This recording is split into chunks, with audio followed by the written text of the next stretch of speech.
नमस्कार मेरे कुंभ राशि वाले मित्रों, बहुत बहुत स्वागत है आप सभी का हमारे इस YouTube चैनल में। दोस्तों, मैं बजरंगबली से यही कामना करती हूं कि आप और आपके परिजन स्वस्थ और सुखी रहें। इसी कामना के साथ वीडियो में आगे बढ़ती हूं। जय बजरंगबली। दोस्तों आज के वीडियो में हम आपको कुछ ऐसे पेड़ पौधों के बारे में बताएंगे जिनका घर में होना बहुत शुभ माना गया है, और कुछ ऐसे पेड़ पौधों के बारे में बताएंगे जिनका घर में होना अशुभ माना गया है। तो दोस्तों आज का हमारा टॉपिक पेड़ पौधों के ऊपर है। तो चलिए दोस्तों वीडियो में आगे बढ़ते हैं। और हाँ दोस्तों, मेरी आपसे एक रिक्वेस्ट है, वीडियो को अंत तक देखें, वीडियो बीच में बिल्कुल ना छोड़ें, नहीं तो आपसे हमारे द्वारा दी गई जानकारी मिस हो जाएगी दोस्तों। तो दोस्तों मेरा आपसे अनुरोध है कि आप वीडियो में अंत तक बने रहें दोस्तों।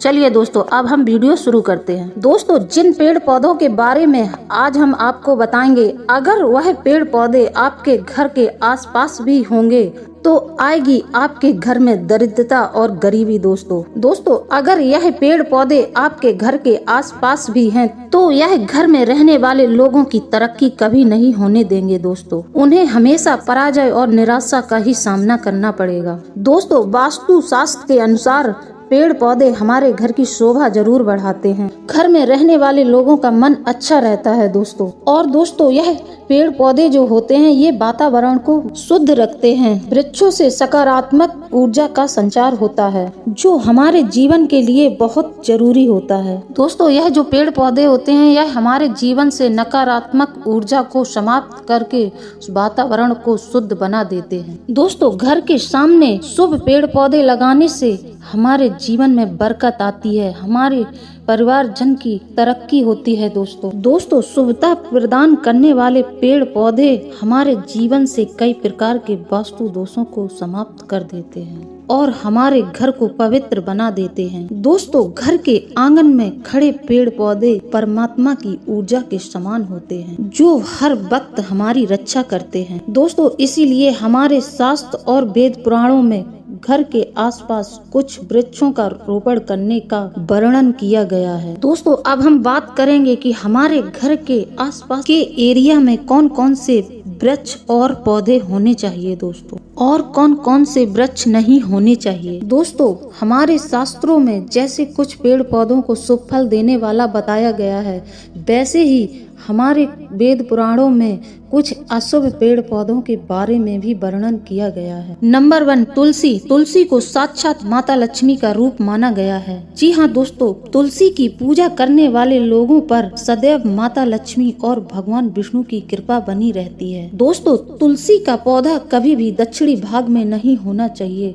अगर घर के दक्षिणी भाग में तुलसी का पौधा है तो घर के सदस्यों को आर्थिक संकटों का सामना करना पड़ता है दोस्तों। तो दोस्तों तुलसी का पौधा पूर्व उत्तर में ही लगाना चाहिए। साथ ही साथ दोस्तों ध्यान रहे, रविवार को न तो तुलसी के पौधे में जल दें और ना ही तुलसी को तोड़ें। दोस्तों अगर हम रविवार के दिन तुलसी को तोड़ते हैं तो हमारे पीछे दुर्भाग्य पड़ जाता है। नंबर 2 दोस्तों बेलपत्र। भगवान शिव को बेलपत्र का वृक्ष अत्यंत प्रिय है। कहा जाता है जिस घर में बेल वृक्ष होता है उस घर में माता लक्ष्मी सदैव निवास करती हैं। उस घर को छोड़कर माता लक्ष्मी कभी नहीं जाती हैं दोस्तों। ऐसा माना जाता है दोस्तों कि बेल वृक्ष को सींचने से पितृ तृप्त होते हैं और माता लक्ष्मी भी बहुत खुश होती हैं, क्योंकि दोस्तों माता लक्ष्मी जो है ना वो पितरों की पोती हैं दोस्तों बेल वृक्ष और सफेद आंकड़े को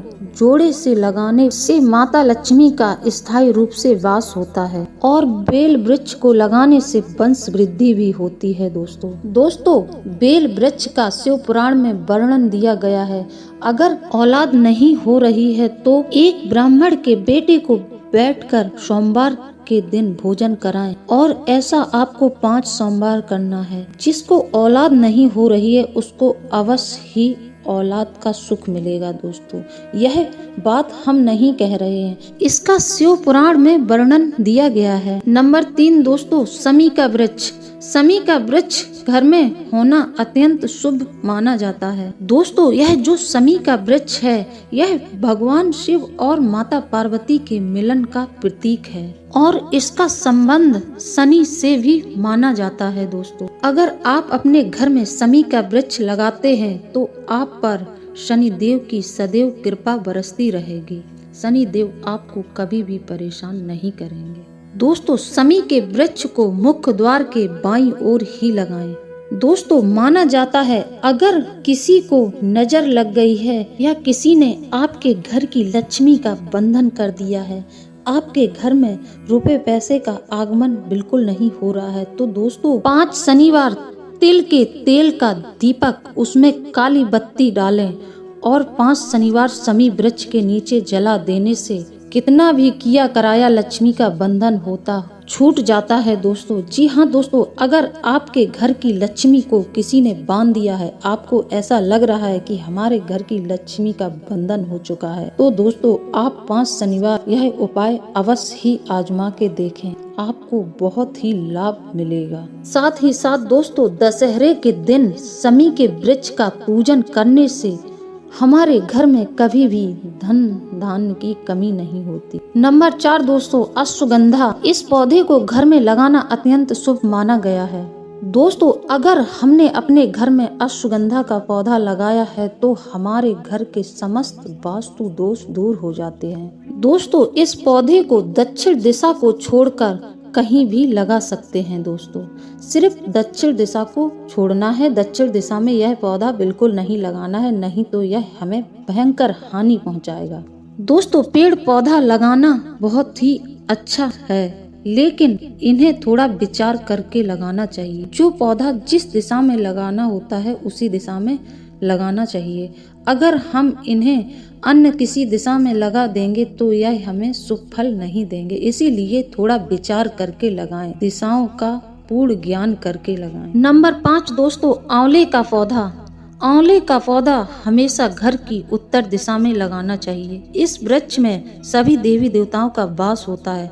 कार्तिक मास की नवमी तिथि को इसके नीचे घी का दीपक लगाने से मनुष्य के समस्त कष्ट दूर हो जाते हैं। दोस्तों, आंवले के जड़ में भगवान विष्णु का वास होता है। दोस्तों, हमारे शास्त्रों में वर्णन किया है कि जो व्यक्ति आंवले का वृक्ष लगाता है उसे 1 यज्ञ के बराबर फल मिलता है। यह वास्तु के अनुसार भी बहुत शुभ माना जाता है। शिव पुराण में यह वर्णन दिया गया है कि जिस व्यक्ति के ऊपर बहुत कर्जा हो गया है तो कार्तिक के महीने में उस व्यक्ति को शुद्ध गाय के घी का दीपक और उसमें पीली सरसों डालकर लगाने से कर्ज से मुक्ति मिलती है। जी हाँ दोस्तों, कार्तिक के महीने में यह उपाय प्रतिदिन करें। रविवार को छोड़कर यह उपाय पूरे कार्तिक के महीने चलना चाहिए।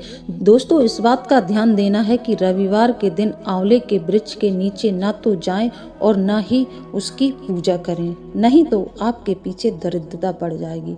तो दोस्तों, रविवार का दिन छोड़कर पूरे कार्तिक के महीने आपको घी का दीपक लगाना है पीली सरसों डालकर। ऐसा करने से आपको अवश्य ही कर्ज से मुक्ति मिल जाएगी। दोस्तों, इस उपाय का शिव पुराण में वर्णन दिया गया है। अशोक का वृक्ष दोस्तों, यह बहुत ही शुभ और लाभकारी माना गया है। दोस्तों, इस वृक्ष की बंदरवार भी बनाई जाती है जो दशहरे को मुख्य द्वार पर लगाई जाती है। दोस्तों, ऐसा माना जाता है जिस घर में अशोक के पेड़ लगे होते हैं उस घर के सदस्यों की कभी अकाल मृत्यु नहीं होती है। दोस्तों, अब हम बात करते हैं सफेद आंकड़े की। सफेद आंकड़े का पौधा दूध वाला होता है जिसे हम घर में नहीं लगाते हैं। यह पौधा हमेशा घर से बाहर लगाना चाहिए। दोस्तों, ऐसा माना जाता है जिस घर में सफेद आंकड़े का पौधा होता है वहां धन की बरकत बनी रहती है। घर के आसपास आंकड़े का पौधा फलता फूलता है, उस घर के मुखिया को आकस्मिक धन की प्राप्ति होती है। दोस्तों, 1 लोटा जल में हल्दी और अक्षत डालकर सफेद आंकड़े का प्रतिदिन पूजन करना चाहिए। दोस्तों, अब हम बात करते हैं गुड़हल की।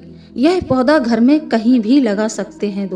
जी हाँ दोस्तों, गुड़हल का पौधा सूर्य और मंगल से संबंध रखता है। दोस्तों, ऐसा माना जाता है 1 लोटे जल में गुड़हल का पुष्प डालकर सूर्य देव को अर्घ देने से यश में वृद्धि होती है। तो दोस्तों, जो व्यक्ति 1 लोटे जल में गुड़हल का फूल डालकर सूर्य देव को अर्घ देता है तो उस व्यक्ति का यश हमेशा बढ़ता ही जाता है। दोस्तों, मंगल ग्रह की समस्या हो या कोर्ट कचहरी का विवाद चल रहा हो तो मंगलवार के दिन हनुमान जी को गुड़हल का फूल चढ़ाने से समस्त समस्याओं का समाधान होता है। तो दोस्तों अब हम बात करेंगे अशुभ पेड़ पौधों के बारे में। तो दोस्तों पीपल, बरगद, ताड़, मालती, पाखर, बबूल के वृक्ष नहीं लगाना चाहिए। यह पेड़ पौधे हमारे घर की एक निश्चित दूरी पर होना चाहिए, या अगर यह पेड़ पौधे हमारे घर के आसपास भी हैं तब भी यह हमें फलने फूलने नहीं देंगे, तो हमारी तरक्की में रुकावट बनेंगे, यह हमारी तरक्की कभी नहीं होने देंगे। दोस्तों इस बात का ध्यान देना है कि अगर यह पेड़ पौधे हमारे घर के आसपास हैं तो उन्हें तुरंत कटवा देना चाहिए। तो दोस्तों अगर आपको हमारे द्वारा दी गई जानकारी अच्छी लगी हो तो वीडियो को लाइक करें, चैनल को सब्सक्राइब करें और कमेंट में जय बजरंगबली अवश्य लिखें। दोस्तों मैं फिर से आपसे वही बात कहूंगी कि कमेंट में जय बजरंगबली अवश्य लिख दें। दोस्तों इसी के साथ वीडियो को समाप्त करते हैं, मिलते हैं अगले वीडियो में। जय बजरंगबली दोस्तों।